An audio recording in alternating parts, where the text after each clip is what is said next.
You know, it's hard to know where to even start.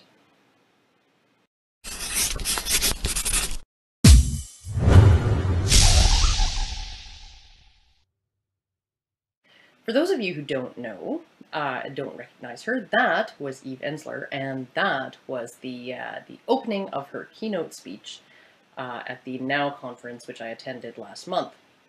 And like I said, it's hard to know where to begin. I was sort of sitting there the whole time, feeling like I was having an out-of-body experience, or I'd been abducted by aliens or something.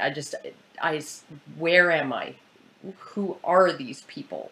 I just want to go home. And really, as far as vaginas go, I don't know that I have ever heard that word uttered so many times in so short a period in my life.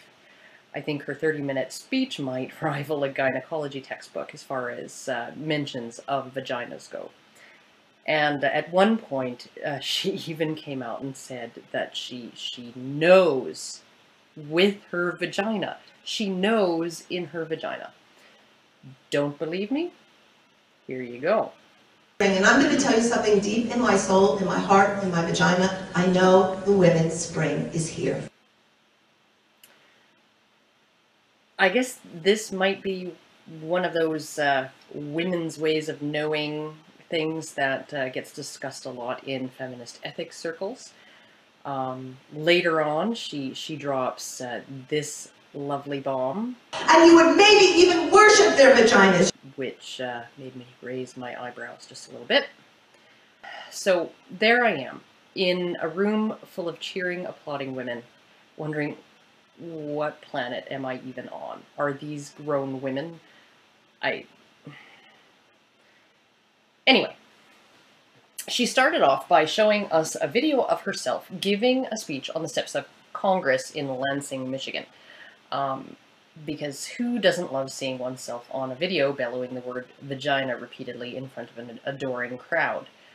Her trip to Lansing coincided, it was brought about by a Congress, a representative being censured by Congress there, as feminists would have you believe, for daring to utter the word vagina. Now, considering that vagina is clearly a word that can be uttered in any Congress or state legislature, one example being the transvaginal ultrasound that gets discussed a lot, I think it's really misleading for them to be making a big deal out of this and pretending like it's as if the objections to what that politician said was just objections to hearing the word vagina. What this woman actually said was, "Mr. Speaker, I'm flattered you're so interested in my vagina, but no means no." So when you take it in context, the sexual innuendo there, the hints of the speaker being a predatory male interested in this particular woman's vagina, it's ridiculous to say that it's simply the word vagina that these politicians were objecting to. And after we watched that video, which was kind of she got down to the nitty-gritty. And the nitty-gritty was, of course, rape. Because with Eve, you know it's going to either be vaginas or rape or both. Her entire speech from that point on was a paean to female victimhood, a celebration of all the ways women, and women alone, are subjugated and subordinated and disempowered by society. Now, I'm going to link to the video of her speech in the low bar for any of you who have the intestinal fortitude to sit through it. I'm going to ask that you just resist the temptation to comment on Now's channel. It's not going to do any good anyway. And really, all they're going to do is censor it. So there you go.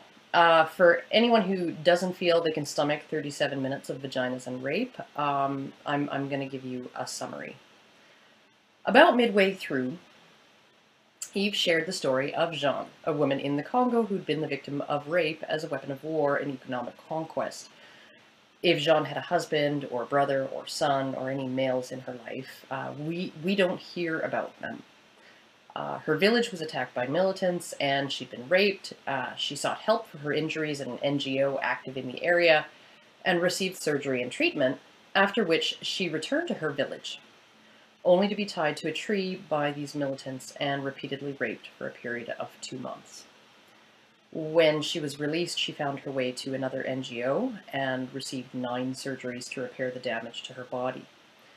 It was then that Ensler, founder of the $85 million V-Day charity, found her recovering from her surgeries and her trauma and asked her what it was that she wanted. What do you want? What do you need? What this woman, Jeanne, wanted was a village where women and girls could be safe from violence. This village, City of Joy, was built in part by Eve Ensler's charity. It was outfitted by Google with computers and internet. It's a place where women and girls can be safe and heal, learn and grow, and become empowered. In Eve Ensler's words, become the future leaders of the DRC. And I just want to make it clear, I have a huge amount of sympathy for that woman. I would have a huge amount of sympathy for anyone who had suffered the things that she's suffered.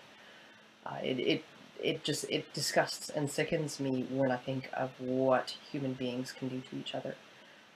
And if I hadn't swallowed a red pill a long time ago, I'd have probably been thinking exactly what every other woman in that room was thinking. As it was, knowing what I know about such things, all I could really think as Eve was talking about the plight of women in the Congo was, if it's that bad for women and girls, I can't even imagine how it must be for men and boys.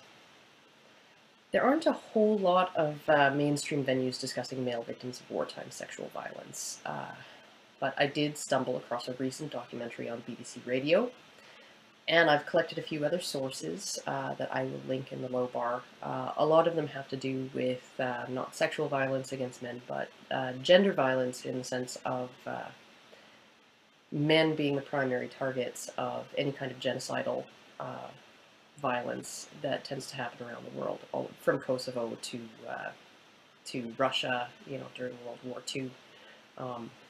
It really is mainly men who are targeted for that kind of thing. As one researcher said, basically, in his researches, he's found that brutal societies are brutal to both men and women, and that any society where rape of women is an arbitrary thing, the killing of men is going to be just as arbitrary and just as prevalent. So, the BBC documentary reporter interviewed a Congolese man whose family was attacked by uniformed men in 2008. He was bound hand and foot and beaten for 3 hours, during which he watched as they killed his entire family, including his 2 children, before cutting off their heads. Then they left him for dead.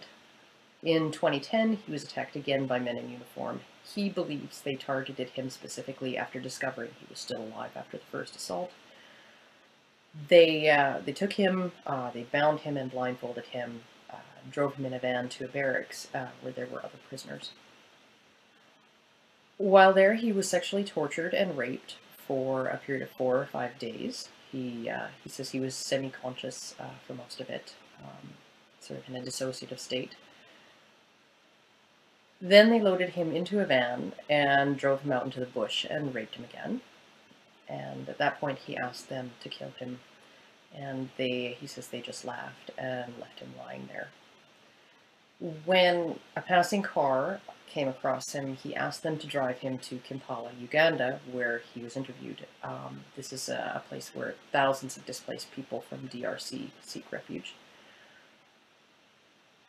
Other male victims interviewed and examined have been forcibly circumcised, raped with objects like screwdrivers, castrated, even had their genitalia completely amputated. Unlike the woman Eve Ensler spoke of, there's really no heartwarming story of healing and triumph for any of these guys to share. Not one surgery, let alone 9. No city of joy built for them and furnished with computers provided by Google, where they can heal and learn and be trained and get back on their feet. No charity that deals with their problems. In fact, when interviewed, this man said that his injuries are not healed, and that he would rather die than live.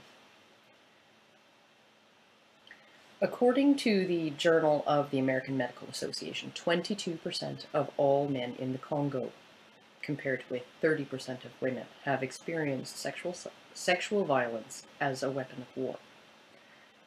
When you consider the higher rates of general victimization of non-combatant men and boys in conflicts like the one in the Congo, where it's at least 2 to 1, and their higher mortality rate, I really don't know that these numbers are 100% accurate.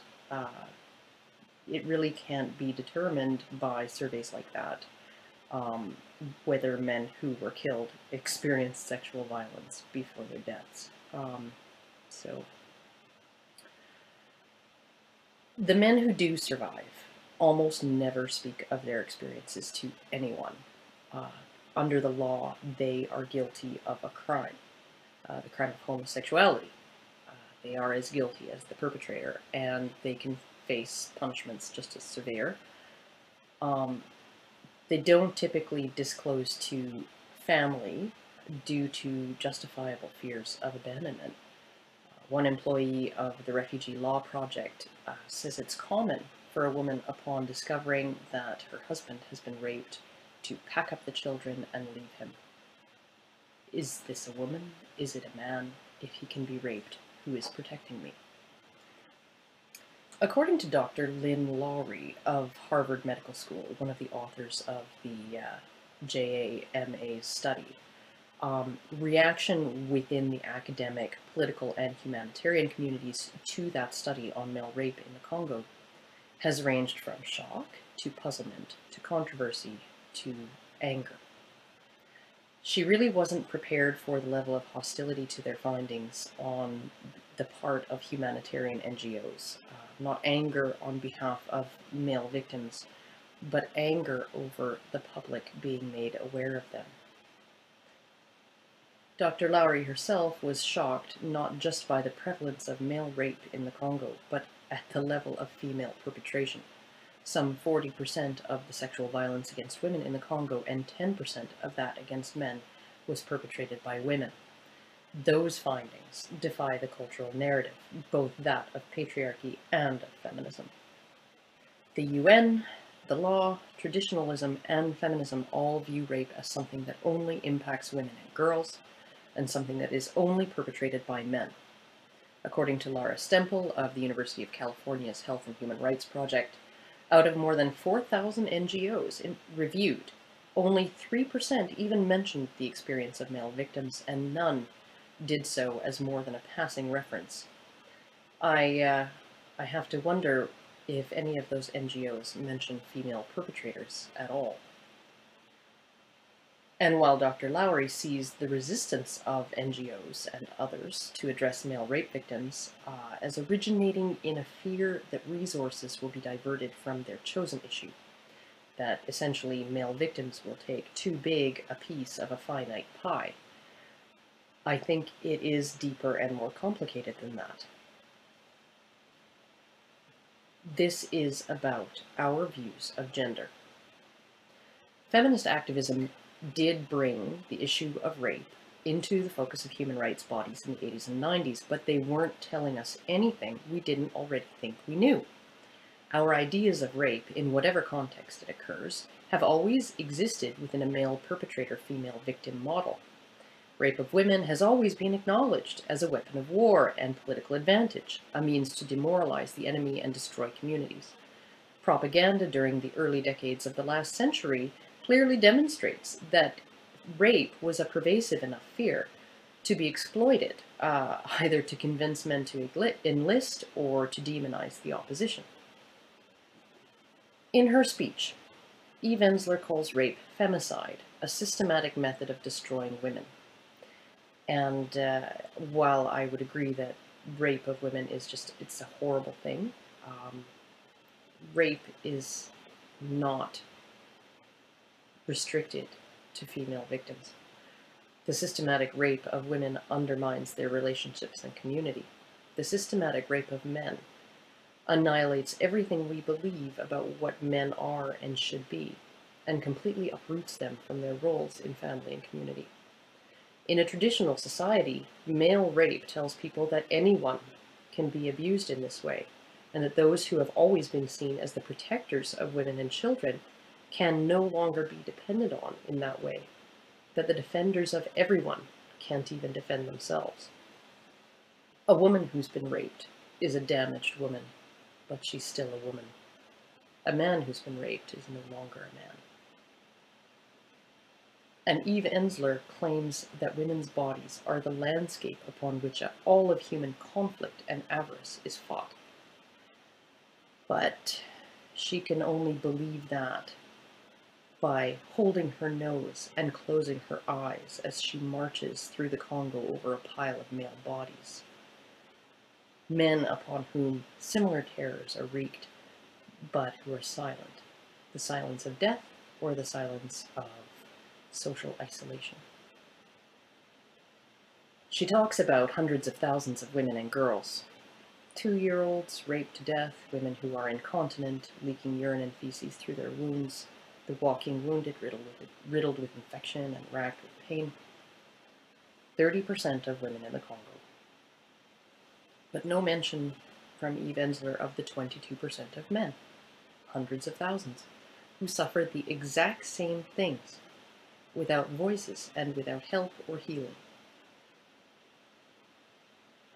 Feminist theorists were preaching to the misinformed choir when they portrayed rape as, at best, a byproduct and at worst, the primary motive of traditional social organization and male sexuality, and cast women as the sole victims of this form of toxic masculinity and male predation that exists only to subjugate women.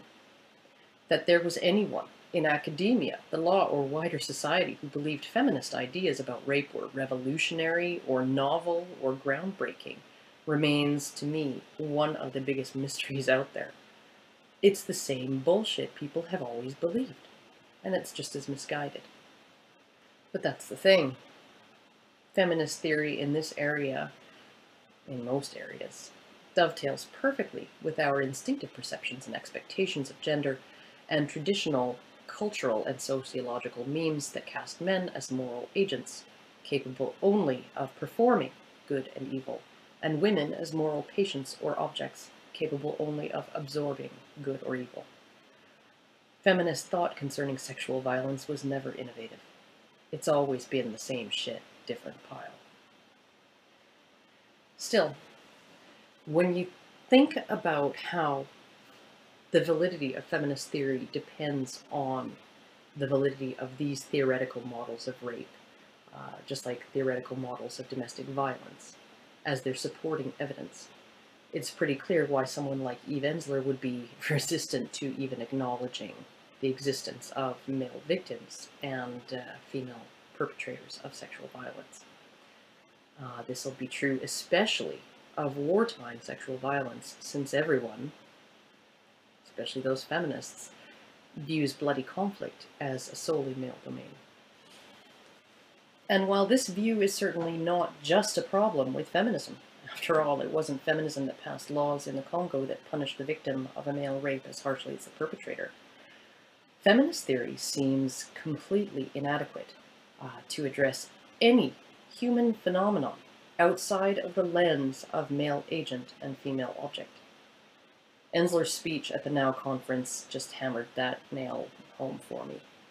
addressing the gathered women as vaginas and the male audience members as vagina-friendly men was freaky enough, referring to men as men and to women as body parts.